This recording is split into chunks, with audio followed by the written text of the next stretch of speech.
Okay, so you probably noticed in Chapter 1 and Chapter 2 that there were no learning objectives. And there are really the learning objectives for the whole module are in this PowerPoint, and I will go over them in a minute. So Chapter 1 was just the intro. Chapter 2 talked about neuroanatomy. So there's a really cool computer program that you can get for neuroanatomy that's called Sylvius 4. It's definitely not required for this class, but if you're like me and you like looking at cool pictures of neuroanatomy, Sylvius 4, there's some textbooks that it comes as part of the textbook package, but you can buy it separately for about $25, and it's super cool. It allows you to look at imaging and structures, and you can mark something and follow it through the nervous system. So it's really cool interactive system. There are also some good brain mapping software things that are available for free on the internet, and I included a couple links to them in Module 0. So in this in Chapter 3, we're going to talk about neurologic disorders and the neurologic examination. Briefly, the book goes into it very specifically, and when you look at the learning objectives at the front of Chapter 3, there are 16 of them. Okay, we're not going to do all those. Here are the learning objectives that we're going to do. I would like you to be able to define incidence and prevalence of disease and state how they're expressed. So we talked about this in pathophysiology. We're just going to review it again here, and we'll go over that in the lecture. I want you to be able to define lesion and describe 3 different classifications of lesions. And given a case study, I want you to be able to say what type of lesion, what classification of lesion it is. Also, given a case study, you should be able to identify whether the speed of onset is acute, subacute, or chronic. And then this is more of a Chapter 2 learning objective, but I've included it here. And it's basically, why is white matter white and gray matter gray? So we talked about a little bit in Chapter 2. There are some areas of the nervous system where the structures are myelinated. Myelin is very high, has a very high fat content, so it looks white. And so areas that are white have a lot of myelin, and it means that those are axons of nerves, and they're insulated by myelin to speed up nerve transmission propagation. And gray matter is usually unmyelinated areas, and it's usually the bodies of neurons, like groups of the bodies of neurons, which are also called ganglia. The symbol of that is a ganglion. And when we talk about groups of neurons, we talk about ganglia. So when we're talking about neuroscience, for therapists, a lot of times we are looking at the effects of damage to the nervous system. So we're looking at the effects of different nervous system lesions. A lesion is an area of damage or dysfunction. So the therapist has to understand the area that's affected by the lesion in order to be able to direct treatment. So the signs and symptoms following a lesion of the nervous system depend on the location of the lesion. So you can actually determine where the lesion is likely to be even without imaging by the signs and symptoms. So it's a pretty exact science. It's kind of neat. So a lesion doesn't necessarily mean there's a tumor or a growth or something. It just means that it's an area of damage or dysfunction. It could be an area of ischemia. It could be where there's been cell death or there's been trauma. But any area of damage or dysfunction in the nervous system, we're going to call it a lesion. So we classify lesions or categorize them based on their distribution in the nervous system. So a focal lesion is a lesion that's limited to a single location. And the example they give in the book is like a spinal cord tumor. It's a single location. Multifocal is limited to several non-symmetric lesions. So if that spinal cord lesion metastasized, spinal cord tumor metastasized, and it spread throughout the nervous system and surrounding tissues, that would be multifocal. And then diffuse is something that affects bilaterally symmetric structures but does not cross the midline as a single lesion. And the example they give in the book is Alzheimer's disease. It affects cognitive processes and memory bilaterally, structures in the brain, but it doesn't cross the midline as a single lesion. So lots of different things can cause neurological disorders or affect the nervous system in some way. Trauma, like a traumatic brain injury or concussion. Vascular disorders, anytime when you have interruption to the blood supply, that can cause a problem. Inflammation. Degenerative disorders like Parkinson's or Alzheimer's. Developmental disorders like cerebral palsy or spina bifida. Tumors. Immunological disorders, and toxic or metabolic disorders. So in each of the chapters, when we talk about different systems, we will talk about a disorder or two that sort of goes along with that system, just to sort of ground the information clinically. Just like we did in pathophysiology, where we did that name that disorder, we'll do a couple of name that disorder discussion boards in this class as well, because it's a fun way to learn, and it's also a nice way to sort of personalize the information, turn it into just something vague to like an individual human being. So I think that's helpful, especially for us as therapists. We're treating human beings. We're not treating disorders. So the incidence and prevalence of neurologic disorders is just the same as the incidence and prevalence of any other disorder. Incidence is the proportion of a population that develops a new case of a disorder within a defined time period. The prevalence is the current proportion of the population with the condition, including both old and new cases. So, of course, prevalence is always going to be higher than incidence because it includes old and new cases. Prevalence is typically reported per 1,000 people, and incidence is reported per 100,000 people. So in the book they talk about how things can have a low incidence and a high prevalence, because the prevalence is the cumulative sum of past incidence rates. I hope that makes sense. So in the book, they go into very great detail about the neurological examination, and we're going to go into less detail because as PTAs we don't do neurological examination. We might repeat some of the tests at the request of our PT or for a specific reason, but we definitely read the neurological examination as part of our treatment. So it's nice to know what's going on and what we're talking about.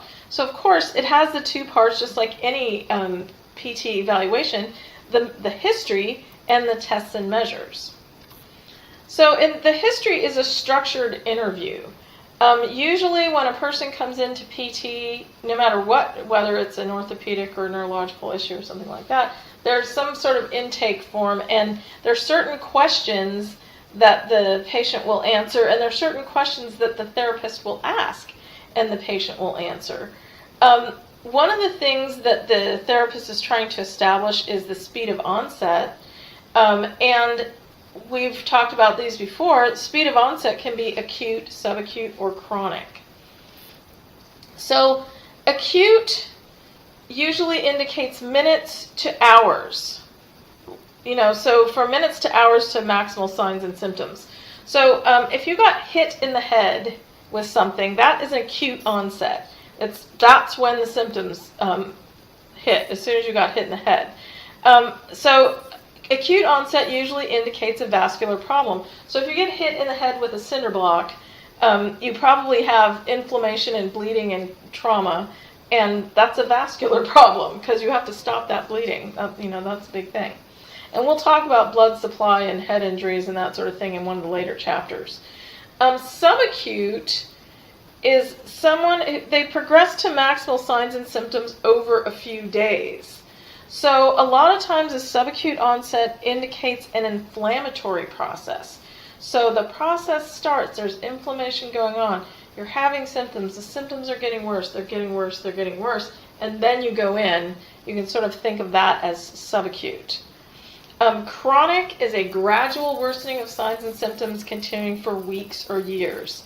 Chronic onset often suggests a tumor or a degenerative disease. So if you think about that, it kind of makes sense. Minutes to hours, a few days, or weeks to years for acute, subacute, and chronic. And I think that lines up pretty well with what we've talked about in other classes. But now we're talking about the nervous system, and so now we've sort of added in that information, another layer of information about what the likely problem is.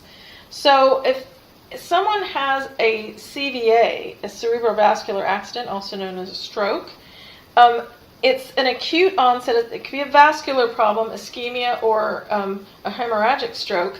And within minutes to hours of when that happens, the person has enough signs and symptoms to send them into the emergency room. With subacute, that's usually an inflammatory process. So maybe someone has angina, like we talked about in the cardiovascular chapter last quarter. They have inflammation, they have some plaques building up, there's a little bit of vascular things going on. A lot of times when inflammation is present, that causes that slight ischemia that causes the chest pain, and the medication opens that, causes vasodilation, opens that up a little bit. So that could be a subacute problem. A subacute problem can turn into an acute problem. And then chronic, gradual worsening of signs and symptoms continuing for weeks or years. So a degenerative disease like Parkinson's or Alzheimer's, that's a good example of chronic speed of onset. Something like MS can have acute, subacute, and chronic stages. So when somebody has an acute exacerbation of MS, they have vastly increased effects. It can progress to subacute, and it is treated as an inflammatory process with corticosteroids. And then it can be chronic, where they're just getting gradual worsening of signs and symptoms continuing on for weeks and years. So one disease can present with 3 different speeds of onset. Of course, trauma is usually acute. Ongoing inflammatory processes are usually subacute, and degenerative diseases are usually chronic. So in the case of trauma, the cause is usually obvious, like I skied into a tree. In cases of immune, toxic, or metabolic disorders, the speed of onset is going to vary according to the specific cause. So with something like diabetes, it's probably going to be chronic. Something like exposed to toxic chemicals, that might be acute, or it might be subacute. It might take weeks, or it could be chronic. It might take months or years to develop. The pattern of progression, it can be stable, it can be worsening, or it can be fluctuating. So a lot of times people who have degenerative diseases like Parkinson's, the progression is pretty stable. It's usually, they're not usually dramatically worsening. They're getting worse over a long period of time. Someone who is going through an acute exacerbation of MS, often they're in a worsening stage at that point. But MS tends to be fluctuating, so there will be good times and bad times, depending on what type of MS you have. And we'll talk specifically about MS. But progression doesn't necessarily mean that you're going to be getting continually worse. It can be fluctuating. So the tests and measures part of the neurological examination, really what the PT is trying to do is, PT or the neurologist who's doing the examination is trying to determine the probable cause of neurologic problems so that appropriate care can be provided.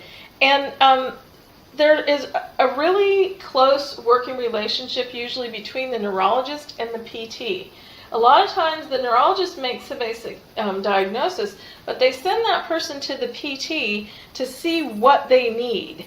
what kind of care are they going to need? Are they going to need assistive devices? Are they going to need something different like speech therapy or occupational therapy? Are they going to need to see a neuropsychiatrist? Are they going to need to see a neuro-ophthalmologist? So a lot of times the PT is very involved in that process of determining what the patient needs. So for each test or assessment, there's a lot of techniques described in the chapter which you will not be responsible for, but it's nice to know what the normal response is and what structures are intact. So you're not going to be tested on that. And there are a lot of cool videos out of the University of Dublin where they show the normal and the abnormal neurological tests, and they're short, and sometimes those are interesting to watch because you can see what an abnormal test looks like. So in the process of diagnosis with the neurologist and the PT, they're trying to determine, is the lesion in the peripheral or central nervous system? Are the signs symmetric on the right and left sides of the body? Is the lesion focal, multifocal, or diffuse? Does the pattern of signs and symptoms indicate a syndrome? And we'll talk about some different syndromes like spinal cord syndromes and pain syndromes. What region or regions of the nervous system are involved? What's the probable cause? And then finally, what's the diagnosis? So there are lots of different things go into figuring out what that diagnosis is. And with a lot of particularly chronic onset degenerative type diseases, there may not be a definitive test that you can do to figure out what it is. A lot has to go into making that decision. So a lot of times, even no matter what a patient is coming in for, either to see a medical doctor or to see a physical therapist, there is a basic neurological screening exam to determine whether there's a neurological disorder going on. Whether the signs and symptoms are consistent with the given diagnosis, whether the patient requires referral to another provider, and to determine what neural symptoms require more investigation. So I will give you an excellent example of how a PT is involved in this. So we have our hip and knee replacement program at the clinic where I work. And so when the person comes in, their first visit is with a PT, and it's usually one of our orthopedic PTs. The neurological specialist PTs don't usually participate in the hip and knee replacement program, so it's one of our orthopedic PTs.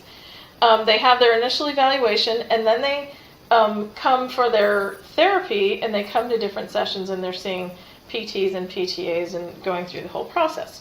So last year, a guy came in. He just had his knee replaced for his regular knee replacement examination, and the PT, who's an orthopedic PT, did a basic neurological screening exam, and something was wrong.